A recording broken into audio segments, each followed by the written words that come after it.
A topic that has fueled a lot of discussion in class is Harari's statement that the American Constitution enables the rich versus poor culture.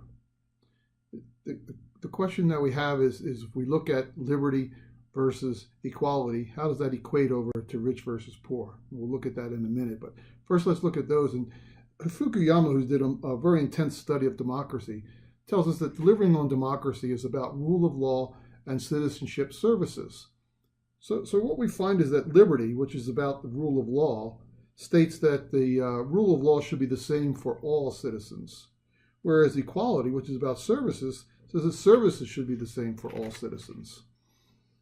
If we jump down now to kind of a table, let's get a look at what this really means. For liberty, rules, they must be binding on even the most powerful political actors in a territory.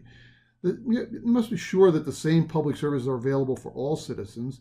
They must be reflective of a broad consensus within the society, and they must be embedded in a separate judicial institution. That's what Fukuyama tells us about those.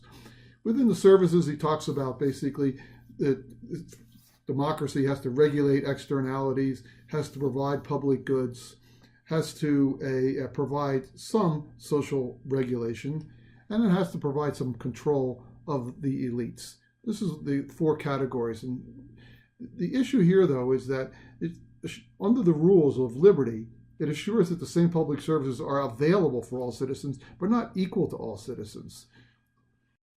So when we look at some of the public goods, like education, healthcare, and legal representation, we see that by having a system that emphasizes liberty versus equality, that system favors the rich. Now, when you look inside our Constitution, you see that it really focuses on liberty, almost 100%. So when Scalia and conservative Supreme Court justices look at issues regarding equality, they state that basically you don't find anything in the Constitution that supports equality of services.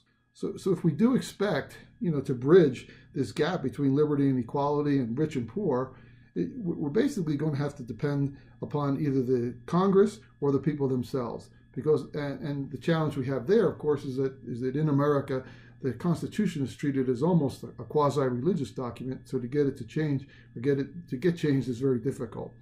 Now, the other thing is, if you look at democracies, there's kind of four categories. There's full, flawed, hybrid, and authoritarian.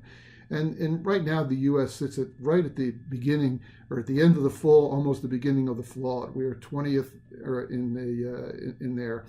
And as you move more down towards authoritarian and you decrease your rules and services, you fall more into the flawed area. And I think that's what we see happen with the new government in 2017.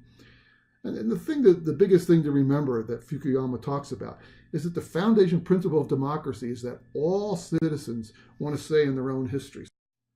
Democracy is not about the liberty only.